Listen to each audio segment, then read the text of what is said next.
bisa dikatakan batal Buya ya. Ya, putus sanatnya. Putus sanatnya. Kalau itu hanya untuk pendukung pembantu. Selamat datang di Hasutan Muham, bukan ngajak sesat, cuman ngajak mikir. Assalamualaikum warahmatullahi wabarakatuh. Saya dengan Abi Muham. Kali ini, sore hari ini, saya berkunjung silaturahmi dengan guru saya, Buya Mubashir. Beliau adalah Mustasar MIC NU Sukaraja.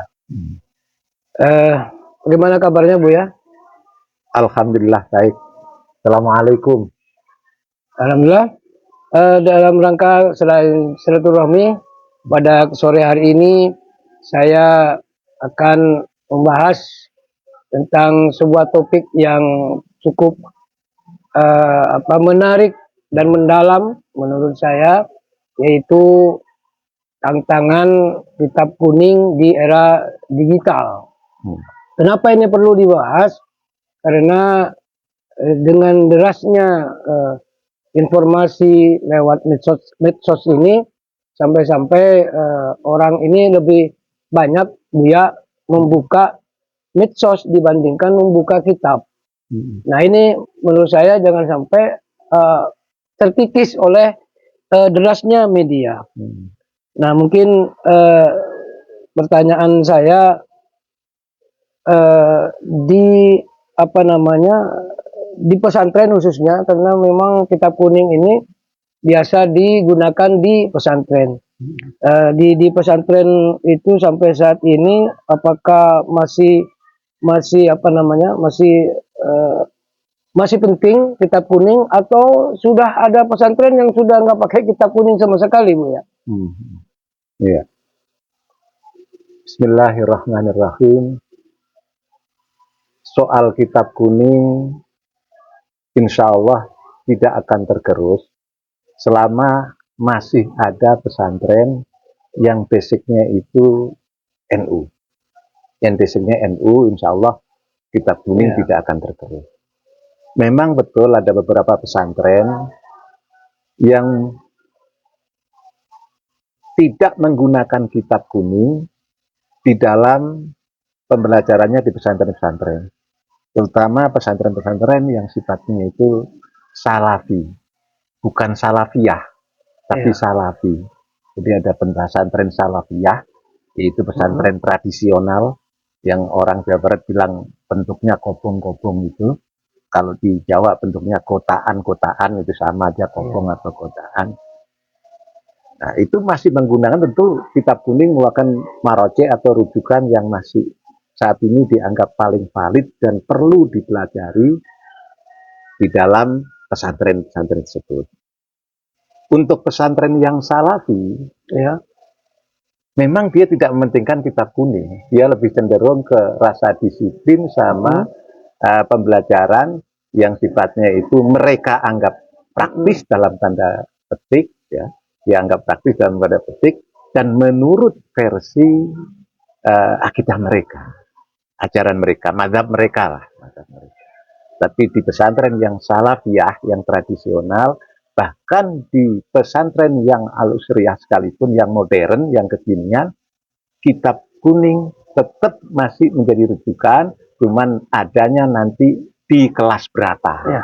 Nah, begini Bu ya, kitab kuning ini kan dikenal sebenarnya bukan hanya kitab kuning, ada putih, ada segala macam. Cuman yang membedakan bahwa yang dimaksud kitab kuning itu adalah tidak berharokat sebenarnya. Tidak berharokat itu yang dimaksud dengan kitab kuning. Nah, sedangkan di zaman digital ini, medsos ini, media sosial yang cukup deras ini, sehingga ada pemahaman atau sikatnya, instannya, karena sudah banyak terjemah seperti itu Bu ya. Di Google apalagi ya, di AI itu kan semua bisa terjawab. Nah, sehingga sepertinya kitab kuning ini udah ngapain lagi gitu. Mau pakai kitab kuning, apalagi kitab kuning yang dimaksud adalah harus belajar nahwu sorofnya. Nah, nanti kelemahan dan kelebihannya di mana antara orang yang memakai kitab kuning dengan tradisional para kiai, para ulama, para guru kita, dengan orang yang hanya mengambil langsung dari AI, dari Google dan lain sebagainya gitu ya.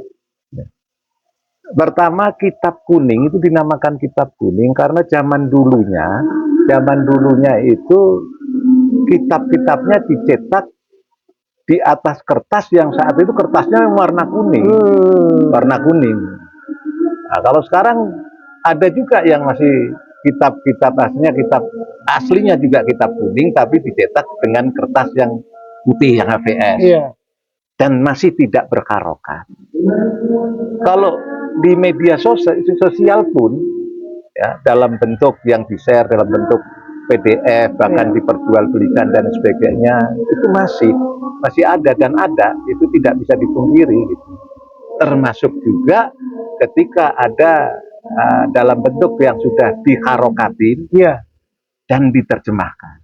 Nah, itu bedanya antara belajar langsung dengan memakai yang sudah harokat berterjemah sehingga tidak perlu lagi belajar nahwu sorof. Kalau kitab kuning kan harus belajar nahwu sorof. Nah, itu nanti kelemahan dan kelebihannya untuk memahami sebuah pembahasan, misalnya tentang wudhu misalnya. Itu di mana kelemahan dan kelebihan antara memahami kitab kuning dengan nahwu sorofnya dengan kitab yang sudah ada terjemahnya, yang tidak perlu lagi mungkin pakai nahwu sorof itu Bu ya. Satu sisi ada kelebihan, terutama kalau kita cerita soal waktu instan itu. Iya. Ya, karena sudah ada harokatnya, ngapain saya belajar itu. Tetapi sangat kelemahannya jauh lebih besar. Kebetulan saya pernah kedatangan tamu, dia LC, lulusan Mesir, LC.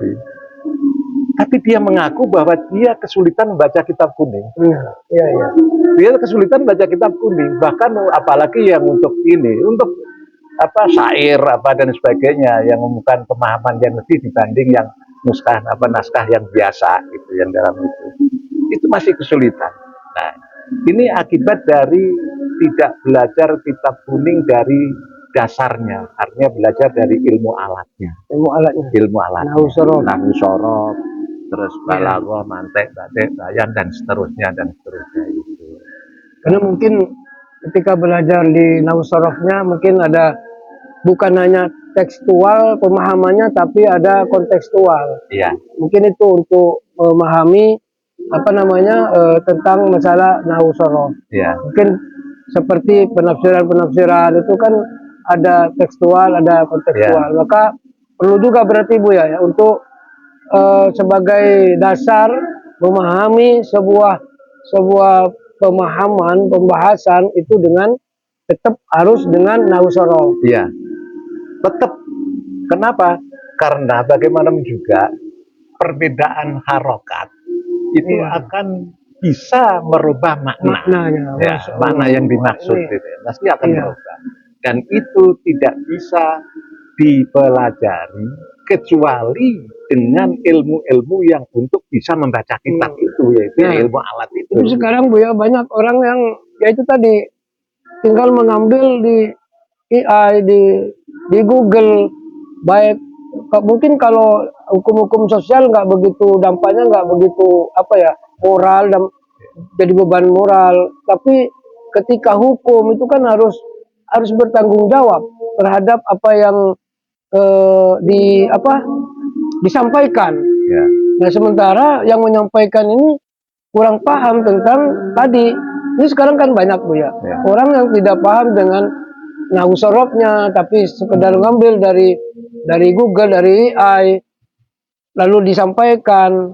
Itu bagaimana mempertanggungjawabkan bahwa yang disampaikan itu adalah benar atau tidak gitu Bu ya. Ini banyak sekali gitu.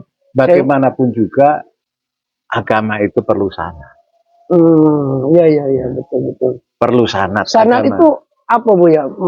Biar sanad itu sandaran apa harus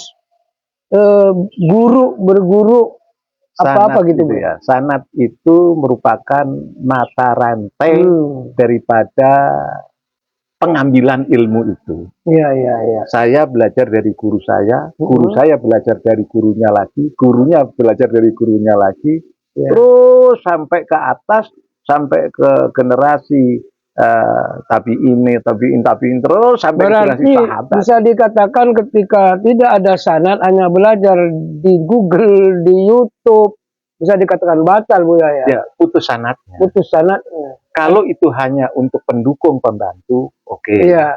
Tapi Artinya kalau untuk pertanggungjawabannya Iya. kurang gitu, Bu ya. ya kalau untuk pendukung saja, jadi bukan penentu tapi pendukung, oke. Soalnya berat juga menurut saya, Bu ya, masalah tanggung jawab moral. Kalau tanggung jawab hidup sendiri kan hanya buat kita, tapi kalau tanggung jawab moral seumat kan, ketika ada sebuah ilmu yang mana ilmu tidak bisa dipertanggungjawabkan, maka akan menambah kesesatan bagi umat ketika tadi tidak ada sanad ilmu itu, Bu ya. Ya.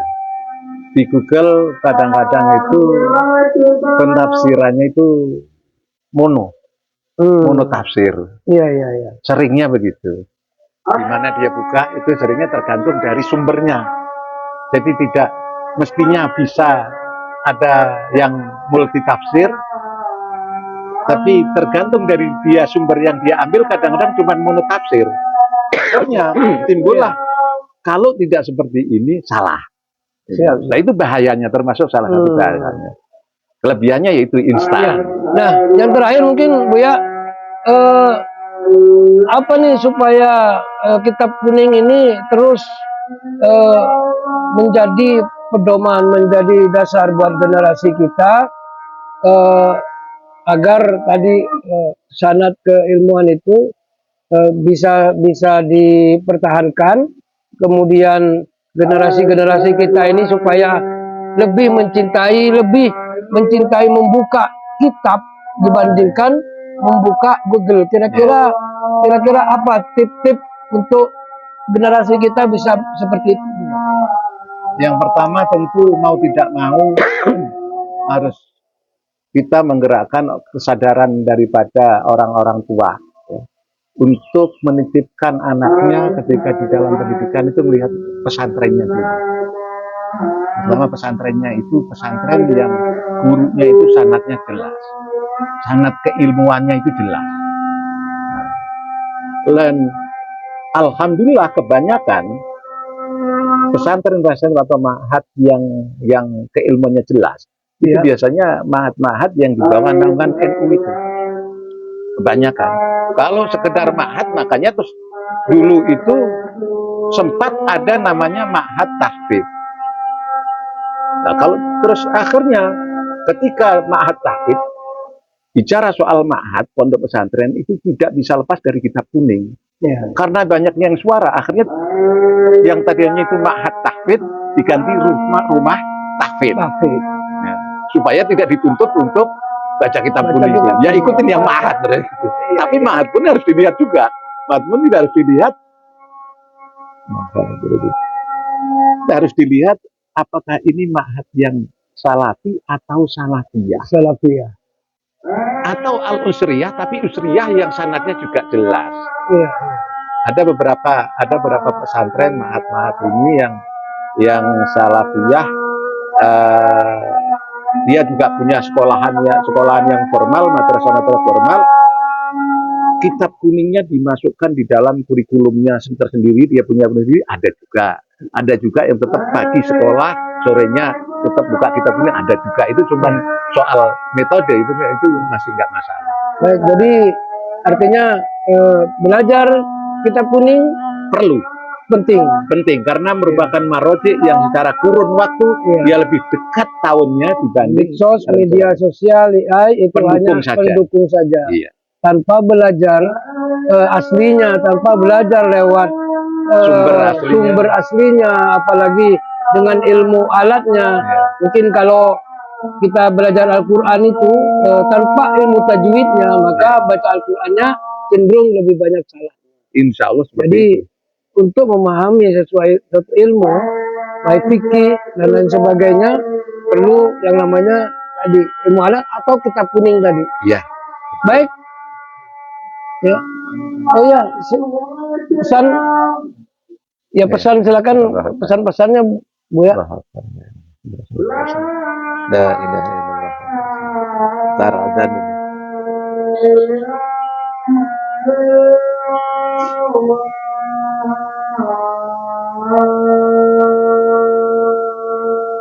La ilaha.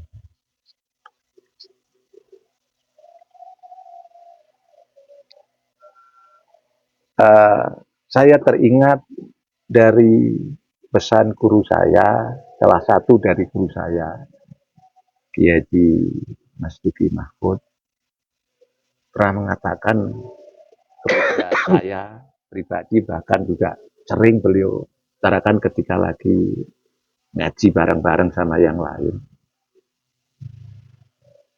Kalau kalian itu bisa baca kitab kuning, Ya. hidup. Kata beliau gitu, hidup. Artinya tidak bingung pekerjaan. Karena suatu saat orang yang bisa baca kitab kuning pasti dicari banyak lembaga-lembaga pendidikan. Artinya dunia ikut kita. Iya. Luar Pasti biasa. dicari. Itu salah Iya. satu dari manfaat Motivasi ya. motivasi Ya. daripada orang bisa membaca kitab kuning. Kalau kalian bisa baca kitab kuning, hidup. Itu beliau pesannya begitu. Sudah. Itu pesannya begitu. Pesan singkat tapi maknanya dalam. Baik, baik. Ya. Pesan. Itu pesannya itu. Jadi pesannya itu teringat dari apa yang dikatakan, dinasihatkan sama Kiai. Ya. Kiai saya gitu kan. Salah satu dari Kiai saya itu yang cerita itu tadi. Artinya jangan sampai meninggalkan betul. kitab kuning. Kitab kuning. Kalau kalian bisa baca kitab kuning, hidup. Ya. Maksudnya apa? Ya, di saat sekarang kalau kita ngelihat di TV itu berapa banyak orang begitu buka lapangan kerjaan yang nanti katanya, insya Allah kalau kita bisa baca kitab kuning, dicari. Jadi pekerjaan yang akan nyari kita insya Allah. Ya. Insya Allah akan seperti itu. Satu karena berkahnya, kedua karena kita ingin menjaga dari keorisinalan Baik. daripada sumber-sumber ajaran Islam. Nah, bicara masalah keberkahan, baca kitab, insya Allah nanti episode berikutnya. Karena pemirsa bahwa ada keberkahan ketika kita membaca kitab, belajar, nanti insya Allah kita bahas pada hasutan Muham selanjutnya. Bukan ngajak sesat, tapi cuman ngajak mikir. Terima kasih, Buya. Demikian. Assalamualaikum warahmatullahi wabarakatuh. Waalaikumsalam warahmatullahi wabarakatuh.